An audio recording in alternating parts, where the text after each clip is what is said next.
네, 오늘은 이제 시편 74편 1절에서 11절의 말씀이 되겠습니다. 본문을 먼저 잠깐 우리가 읽고 그리고 이제 공부를 하면 좋을 것 같아요. 우리 본문 한번 볼까요? 우리 본문 좀 읽어보겠습니다.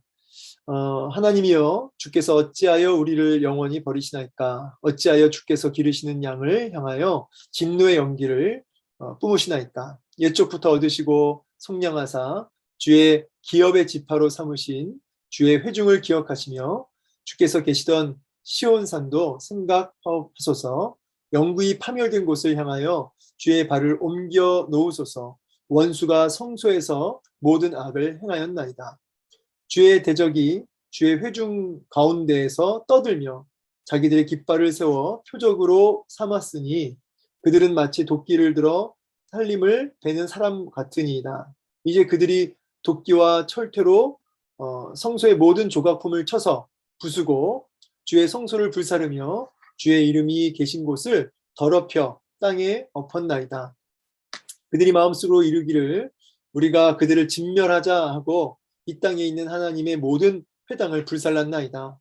우리의 표적은 보이지 아니하며 선지자도 더 이상 없으며 이런 일이 얼마나 오래했는지 우리 중에 아는 자도 없나이다. 하나님이여 대적이 언제까지 비방하겠으며 원수가 주의 이름을 영원히 능욕하리이까? 주께서 어찌하여 주의 손 곧 주의 오른손을 거두시나이까? 주의 품에서 손을 빼내시어 그들을 멸하소서. 아멘. 자, 오늘 이제 이 본문을 이제 보면 이 시편은 탄식시예요. 탄식시.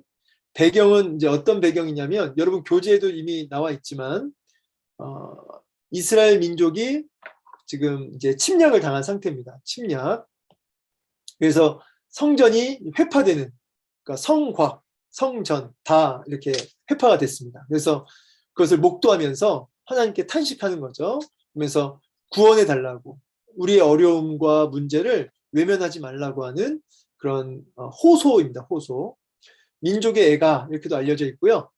이제 뭐 정확한 타이밍을 뭐 잡기는 어렵지만 이제 애구방 시사기 남유다 침공 때 바벨론에 의한 예루살렘 멸망 사건 때, 그리고 마카비 시대 당시 수리아군에 의한 수르바벨 성전 회파 사건 때 등으로 추측한다. 예, 이게 뭐 추측이에요. 그러니까 정확히 어느 시점인지 모르겠어요. 근데 분명한 것은 예루살렘이 황폐해졌고 비참한 상태라는 것.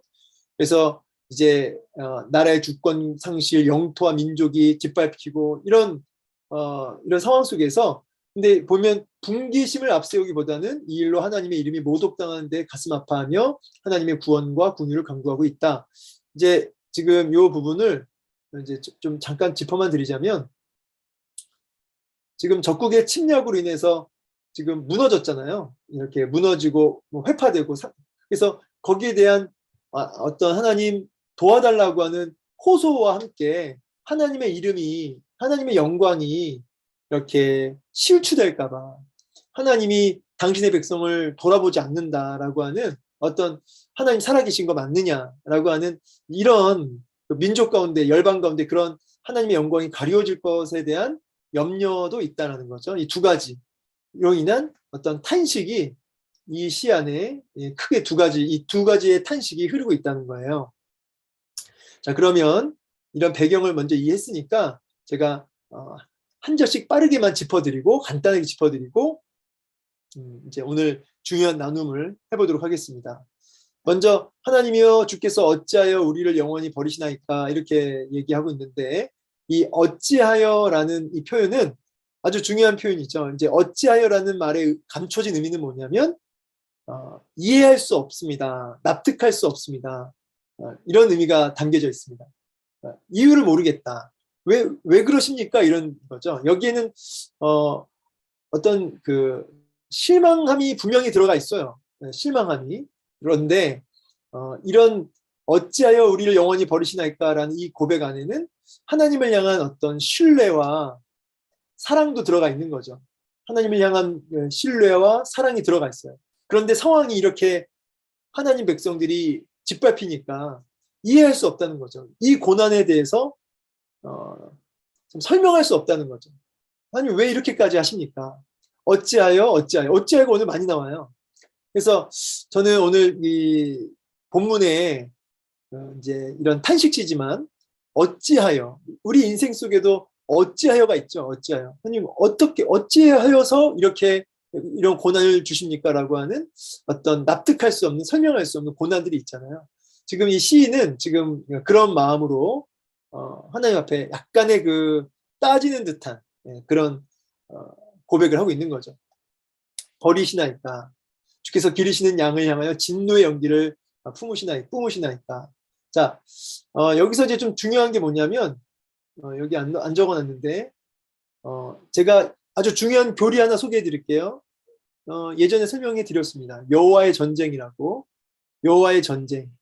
여호와의 전쟁이란 말이 중요한 신학적 개념이에요.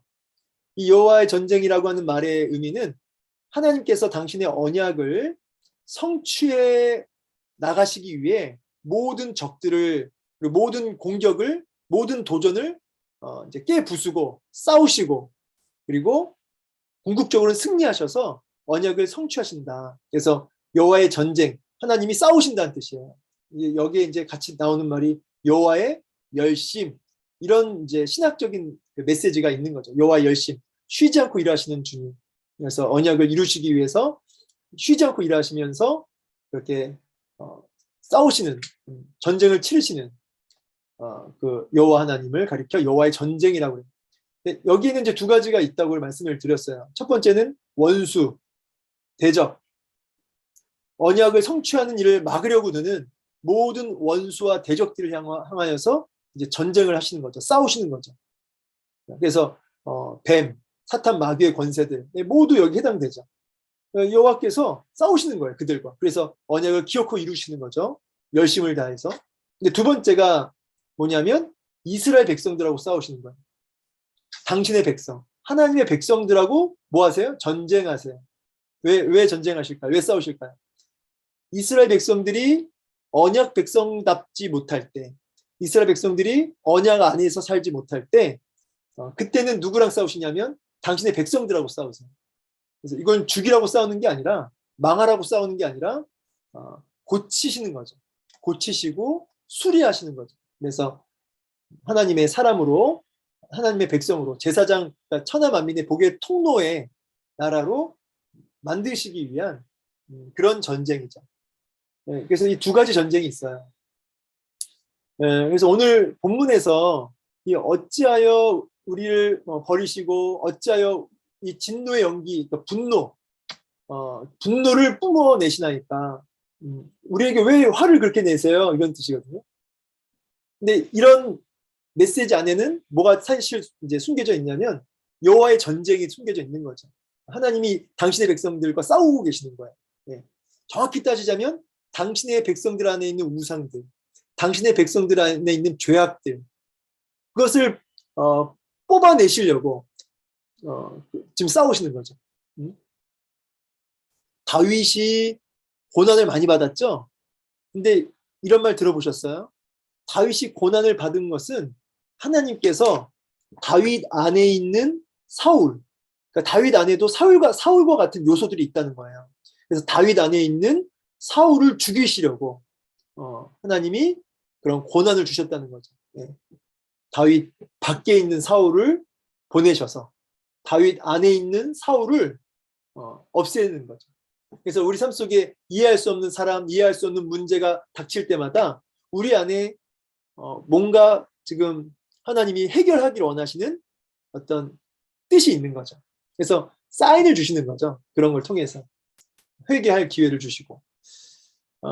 그래서 이제 이런 의도를 이제 시인은 다 깨닫지 못하니까 당장 어려움 이런 게 잘 헤아려지지 않죠. 그러니까 당장 너무너무 힘드니까 왜 이렇게 하십니까? 왜 그러는 거예요? 왜? 그러니까 2절 옛적부터 얻으시고 속량하사 주의 기업의 지파로 삼으신 주의 회중을 기억하시며 주께서 계시던 시온산도 생각하소서. 여기서 중요한 단어 두 가지, 기억하시며 생각하소서.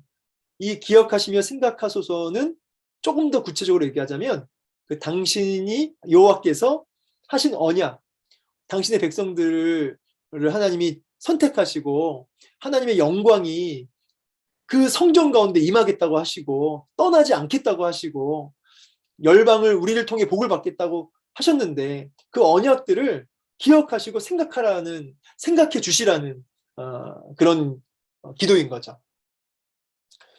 기억하시며 생각하소서.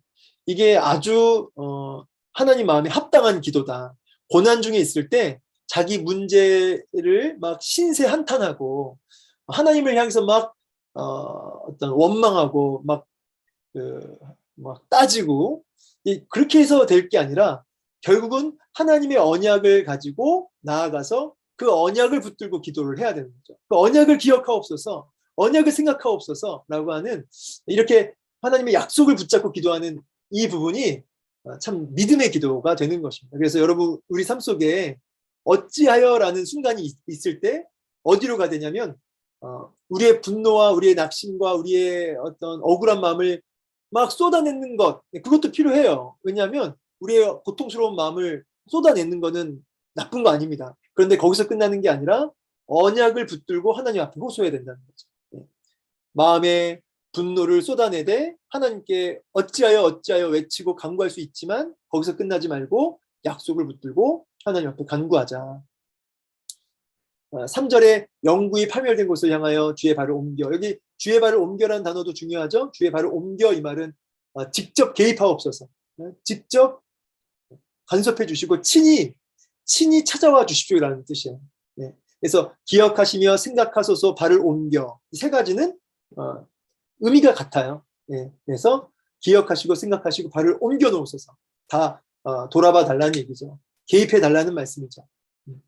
우리 가정 가운데 발을 옮겨 놓으소서. 우리 가정을 우리 교회 가운데 발을 옮겨 놓으소서. 개입해 달라는 얘기죠. 자, 여기까지 이제 자기의 어떤 현실과 또 하나님의 약속 붙들고 하나님의 개입하심을 간구하고 있습니다. 그러면서 이제 4절부터는 지금 얼마나 지금 처참한 상황인지를 일러 바쳐요. 마치 아이가 엄마나 아빠한테 일러 바치듯이 4절 보니까 주의 대적이 주의 회중 가운데서 떠들며, 이 떠든다 이 말은 막 고래고래 소리 지르는 거죠. 고함치면서 자기들의 깃발을 세워, 이 말은 이 깃발을 세운다 이 말은 이게 일종의 승리를 뜻해요. 그러니까 자기들이 이겼다고 하면서 그 승리의 깃발을 세워놓고 그렇게 고래고래 떠들면서 그렇게 하나님의 성전을 향해서 함부로 한다는 거죠. 그게 이제 5절 6절인데 도끼로 나무를 패듯이 이제 도끼와 철퇴로 하나님의 성소를 성물 같은 거 있잖아요. 성전 기구 이런 것들 다 깨 부순다는 거예요. 불사르고 주의 이름이 계신 것을 더럽혀 땅에 엎어버리고 그러면서 그들이 뭐라고 속으로 얘기하냐니까 그들을 진멸하자. 이 땅에 있는 하나님의 모든 회당을 불살랐나이다 하면서 일러 바치고 있습니다. 자, 일러 바침. 예. 여러분 너무너무 화가 나면 아이처럼 일러 바치는 일도 있어야 돼요. 예. 여러분 요즘에 일러 바쳐 봤습니까? 하나님 저 암흑의 권사가 이렇게 했어요. 뭐 이렇게 좀 누가 보면 참 유치하고 참 누가 보면 참 이렇게 좀 이상하게 들릴지 몰라도 여러분 우리가 하나님 앞에 어린아이처럼 일러 바치는 모습도 필요하다. 예, 일러 바칠 필요가 있다는 거죠. 이런 비참한 상황이 돼서 막 이렇게 일러 바치는 거죠. 그러니까 하나님 앞에서는 우리가 어른 행세할 필요는 없습니다. 어른 인치하지 마시라고. 아이처럼 막 이렇게 미주알 고주알 다 이렇게 얘기하고 일러 바치고 이런 거를 기뻐하세요. 근데 이제 9절에 보면 우리의 표적은 보이지 아니하며 이 말은 징조를 얘기하거든요. 그러니까 좀 더 쉽게 설명하면 소망이 없다는 거예요. 소망이 안 보인다는 거예요. 지금 상황은 이런데 현실은 이렇게 처참한데 하나님 아무 소망이 안 보입니다. 선지자도 더 이상 없다 이 말은 더 이상 하나님의 뜻을 알려주는 사람도 없다는 거죠. 근데 더 심각한 건 뭐냐면 이런 일이 얼마나 오래는지 아무도 모른다는 거죠. 마치 여러분 코로나 전염병이 이게 언제까지 이게 계속될까요? 이게 언제까지 된다라고 어떤 기한이 있으면 그때까지 버티는 어떤 그런 힘이 생겨요. 그런데 이게 언제 끝날지 모른다라고 이렇게 얘기해버리면 이게 사람이 이제 인내하기가 너무 힘들어지는 거죠. 인내하기가 지치는 거예요. 끝나는 시점을 모르니까. 지금 시인도 처참한 이 현실이 언제 끝날지를 가늠이 안 되니까 이제 완전히 이렇게 낙심해 버리는 거죠. 그래서 언제까지, 그렇죠? 언제까지 또 어찌하여. 그래서 하나님의 이름이 이렇게 비방받는 거, 하나님 이거 언제까지 이렇게 참으시겠냐는 거예요. 어찌하여 또 왜 하나님 오른손을 거두시나이까, 이 오른손은 권능을 뜻하는데 하나님의 그 권능, 하나님의 살아계심을 왜 보여주지 않으십니까? 왜 숨어 계십니까? 예. 왜 가만히, 왜 잠잠히 계십니까? 라는 거예요. 그래서 아까 우리 발을 옮겨, 여기 발을 옮겨라는 3절에 요 표현하고, 이번에는 손이에요. 손. 발과 손. 예. 손을 빼내시어, 이것도 같은 말이죠. 숨어 계지 마시고 잠잠하지 마시고 발을 옮기소서, 손을 뺏어서 개입하소서, 그들을 멸하소서라고 하나님 앞에 간구하고 있습니다. 자, 여기까지인데요. 오늘 본문에서 이제 좀 중요한 키워드를 그냥 딱 짚자면, 이제 일단 어찌하여라는 단어, 어찌하여, 그리고 기억하시며 생각하소서 2절에, 그리고 이제 3절과 마지막 11절에 발을 옮겨, 손을 빼내시어, 이 단어들을 중심으로 본문을 한번 이렇게 짚어주시면 좋을 것 같아요. 그래서 어찌하여라는 단어에서는 우리 삶 속에 이해할 수 없는, 그야말로 어찌하여라고 하는 그런 어떤 약간 하나님께 따지는 듯한 그런 원망의 순간들이 있다는 거죠. 시인도 있고, 시인만 있는 게 아니라 우리 삶 속에도 있어요, 없어요? 뭐 있는 정도가 아니라 많죠. 그러면 우리도, 시인도 똑같이 납득이 안 되는, 실망되는, 하나님이 마치 숨어 계시는, 너무너무 잠잠하시는 그 견딜 수 없는 상황이 시인도 겪고 있고 우리도 겪고 있다는 거죠. 근데 그때 시인은 거기서 멈추지 않고 하나님의 약속을 붙들고 언약을 붙들고 기억하소서, 생각하소서라고 하면서 하나님 앞에 끝까지 호소하는 모습을 보게 되는 겁니다. 그리고 언약을 붙들고 하나님 앞에 끝까지 호소할 뿐만 아니라 발을 옮기소서, 손을 빼내시어 개입하소서라고 하는 하나님의 직접적인 간섭을, 개입하심을 촉구하고 있습니다. 그래서 여기서 이제 우리가 중요한 마지막 결론은 뭐냐면, 낙심이 되는, 이해할 수 없는 낙심이 되는 그런 순간에 하나님의 언약을 끝까지 붙들고 하나님의 개입하심을 간구하면서 뭐 할 수 있어야 되냐면 인내할 수 있어야 된다는 거죠. 성도의 인내라고 해요. 성도의 인내. 여호와의 전쟁이라고 하는 교리, 제가 설명해 드렸죠. 이 교리와 함께 중요한 교리 한 가지 더 얘기하자면, 그것은 뭐냐면 성도의 견인이에요. 성도의 견인. 성도의 견인이라는 교리는 하나님이 끌고 가신다라는 뜻도 있지만 성도의 인내라는 뜻도 있어요. 성도의 인내. 하나님의 언약을 붙들고 견디는 거죠. 하나님의 약속을 붙들고 견디는 거죠. 어찌하여, 여전히 설명이 안 돼. 여전히 이해가 안 돼. 그러나 언약을 붙들고 하나님 앞에 호소하며 하나님의 개입하심을 간구하며 뭐 하는 거예요? 인내하는 거죠. 버티는 거죠. 여러분, 우리만 그렇게 산 게 아니고 믿음의 선배들이 이미 다 그렇게 살았어요. 다. 그래서 오늘도 나눔을 할 때, 나눔을 하실 때 이러한 어떤 어찌하여의 어떤 경험들, 그리고 어떻게 내가 약속을 붙들고 인내했는지, 그리고 인내한 이후에 어떤 열매들이 있었는지 나누면 좋겠다. 네. 제가 이제 그 순모임을 해보니까 생각보다 시간이 빨리 가요.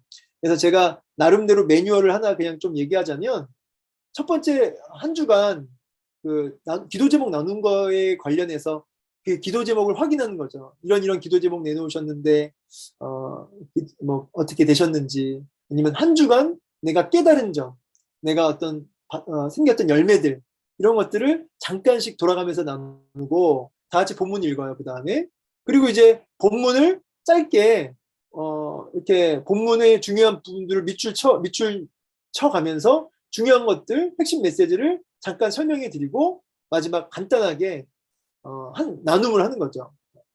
나눔 질문은 뭐 하나하나 두 개를 하는 거죠. 제가 보니까 하나도 충분하더라고요. 근데 이제 제가 누가 좀 말씀해 주실까요? 그러면 대답을 안 하니까 한 사람을 사전에 지정해서 미리 좀 대답을 좀 해달라고 부탁을 드리면 좋을 것 같아요. 마지막 같이 기도 제목 나누고 기도하면 이거 뭐 40분 금방 가더라고요. 매뉴얼을 이렇게 좀 짚어드리는 겁니다. 그 교재는 여러분 그 지금 매일 성경 큐티 책에 있는 거 그대로 이거 만든 거예요. 여러분 나눠드린 거. 제가 만든 건 아니고 페이지로는 152쪽이죠. 152쪽에. 그래서 여기 이제 답을 다 달아놓으셨어요, 목사님이. 그래서 이제 뭐 답을 보면서 답을 해도 되고요. 나눔 1번. 원수를 향해야 행해야 할 하나님의 진노가 이스라엘을 향했습니다. 제가 이거 교리적으로 얘기 드렸죠. 여호와의 전쟁이라고. 주님은 사랑하는 백성이라 할지라도 패역하면 징계의 매를 드십니다. 예. 나와 우리 공동체에는 하나님이 보시고 진노하실 만한 모습이 없는지 살펴보고 어떻게 바로잡아야 할지 이야기해 봅시다. 예. 이런 나눔 질문이에요. 자, 근데 여기에 대해서는 이제 보시고 혹시 나눌 분이 있으시거나 본인 생각이 있으면 하시면 좋을 것 같아요. 근데 이제 여기는 이제 포인트는 뭐냐면 회개, 결국 이제 어떤 내가 회개해야 할 것들, 개인적으로나 가정적으로나 교회적으로 회개해야 할 것들이 이제 뭔지를 좀 찾아보자는 거거든요. 점검해 보자는 거거든요. 뭐 이제 각자 돌아가면서 회개해야 할 제목들을 얘기해도 좋겠죠. 그 다음에 시인이 대적을 물리쳐 달라고 간청하는 이유는 무엇인가? 예, 주의 이름을 모독했기 때문이다. 근데 이제 저는 힘드니까 그렇죠. 예, 본인이 힘든 것도 있어요. 내가 힘들고 고통스러우니까. 그리고 주의 이름을 모독했기 때문에 이것도 있는 거죠. 두 가지 다 있는 거죠. 그러니까 뭐 굳이 이것도 얘기하자면 내가 정말 주님의 이름이 가리워지고 주의 이름이 모독받는 것을 힘겨워하는가? 그것이 나한테 고통인가? 아니면 그냥 내가 그냥 힘들고 내가 자존심이 꺾여지고 내가 고통스러운 것 그게 더 큰지 아니면 주의 이름이 모독받는 것이 더 못 견딜 만큼 큰지 예. 여러분 이런 것도 한번 좀 확인해 볼 필요가 있죠. 예. 뭐 나눌 간증이 있으면 좀 나눠봐도 좋고 저도 이제 뭐 나눌 간증들이 있지만 여러분 이런 간증들이 있을 거야. 이제 정말 주의 이름 모독받는 것 때문에 내가 참지 못하고 했던 행동들 아니면 내가 주의 이름이 모독받을 것 때문에 정말 할 말을 안 했던 순간들 뭐 이런 거 한번 이런 것 나누어봐도 좀 좋겠죠. 근데 진짜 저는 사실 그런 나눔이 꼭 필요하다고 생각하는 게요. 주의 이름 때문에 할 말을 안 하고 하지 않아도 되는 걸 꼭 하고 그러니까 주의 이름 때문에 그렇게 헌신하는 사람들이 요즘 너무 없다고 저는 생각하거든요. 너무 제가 부정적인가요? 분명히 이제 우리 교관이 있을 건데 주의 이름을 위해서 그렇게 내가 죽어졌던 아니면 내가 헌신했던 경우들을 좀 나눠보는 것 좀 좋겠고요. 그때 이제 좀 도전했으면 좋겠어요. 우리가 예수 믿는다는 거를 주의 이름을 위해서 좀 할 수 있는 것들 또 하지 말아야 될 것들 뭔지 힘들면 탄식할 수 있다. 근데 탄식하고 끝나면 안 되고 끝나면 신앙이 아니다. 끝나면 신앙이 아니다. 간구로 나아가는 출발점이다. 그래서 제가 여기서 그 진짜와 가짜 구별법, 예, 고난은 진짜와 가짜를 이제 구분한다는 거죠. 고난은 뭐라고요? 진짜와 가짜를 구분한다. 시금석 같은 거죠. 진짜는 고난이 오면 어떻게 돼요? 이 고난이 뭐가 될까요? 하나님께 나아가는 재료가 되죠. 근데 가짜는 뭘까요? 고난이 오면 도망쳐요. 안 돌아와요. 안 돌아와요. 네. 떠나요. 이게 이제 가짜죠. 진짜는 붙어 있어요. 신기하게 붙어 있어요. 늘어지게 붙어 있어요. 내가 아무리 봐도 떠날 것 같은데, 아무리 봐도 죽을 것 같은데, 아무리 봐도 정말 그야말로 속된 말로 막 자결할 것 같은데 끝까지 붙어서 기도해요. 그러니까 이게 성경에 그게 확인되거든요. 그런 모습들이 이게 고난을 통해서 이게 확인되는 진짜와 가짜의 구별법이죠. 그래서 끝나면 신앙이 아닌데 그걸 가지고 기도로 나아가면 이제 간구의 출발점이 되는 거죠. 은혜를 체험하는 그 기회가 되는 거죠. 혹시 고난 통해서 끝까지 주님께 붙어 있는 중에 경험한 은혜들이 있다면 나눠 보십시다. 이런 얘기는 충분히 우리가 나눌 부분이 있을 거라 생각 들어요. 네. 그래서 답답한 시인의 마음, 아무 어떤 소망도 없고 어떤 건도 아무것도 안 보이는 거죠. 어떤 작은 사인도 안 보이는 거예요. 그리고 언제까지 그게 지속될지 모르는 그것 때문에 시인이 답답하잖아요. 예. 그래서 요즘 그 좀 막막하고 좀 앞길이 안 보이고 답답한 분들한테 이런 좀 상황이 있는지 좀 물어봐 주세요. 정말 아무것도 안 보이는 상황이 있냐고. 근데 이제 요 이야기는 나눔거리는 아닌데 제가 어떤 그 신학자가 한 말이 기억나서 말씀을 드려요. 이 길도 안 보이고 이 길도 안 보이고 이 길도 안 보이고 다 안 보이잖아요. 때로는 그렇게 모든 길을 막으실 때가 있대요. 아무것도 안 보이게. 답답하게 만드실 때가 있대요. 근데 그때는 하늘을 보라는 사인이라고 합니다. 예. 왜냐면 아무 길이 안 보이잖아요. 더 이상 볼 데가 없잖아요. 그때는 이제 하늘만 바라보라고 하는 사인이다. 그래서 답답한 사방이 우겨싸움을 당하는 그때는 이제 참 길, 유일한 길, 오직 열려 있는 길, 하늘, 그 길만을 이제 볼 때라고 하는 하나님의 어떤 사인이다. 어떤 그 교수님이 하신 이야기고요. 네, 이렇게 이제 나눔까지 설명이 마쳤습니다. 이제 뭐 이런 뭐 침묵하시는 하나님 이런 것도 나눌 수 있으면 좋죠.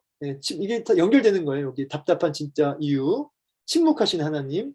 그래서 그 어떤 그 권사님이 그러시더라고요. 광야 학교가 있는데 광야 학교는 고난이 많대요. 그래서 너무 힘들대요. 그래서 광야를 지나는 것은 참 힘든 일이다.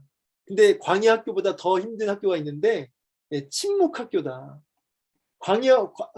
이 광야 학교는 고난 중에라도 하나님의 임재를 경험하니까 넘어가는데 이게 은혜가 있다는 거예요. 근데 침묵 학교는 아무 말씀을 안 하신다는 거예요. 그래서 정말 견디기 힘든 이 학교가 이 침묵 학교래요. 그래서 광야 학교 졸업하신 분들은 이 침묵 학교를 가게 되는데 이거 졸업하기 진짜 어렵다는 이야기를 제가 들은 적이 있습니다. 이 침묵 학교가 뭘 배우는 거냐면 인내를 배우는 학교거든요. 이 성도의 인내가 이게 진짜 이 신앙이 깊어지는 순간이거든요. 그래서 이 침묵 학교를 잘 졸업해야 된다라고 하는 가르침을 제가 받은 적이 있습니다. 자, 오늘 이제 여기서 이제 교육은 마무리가 되는데요.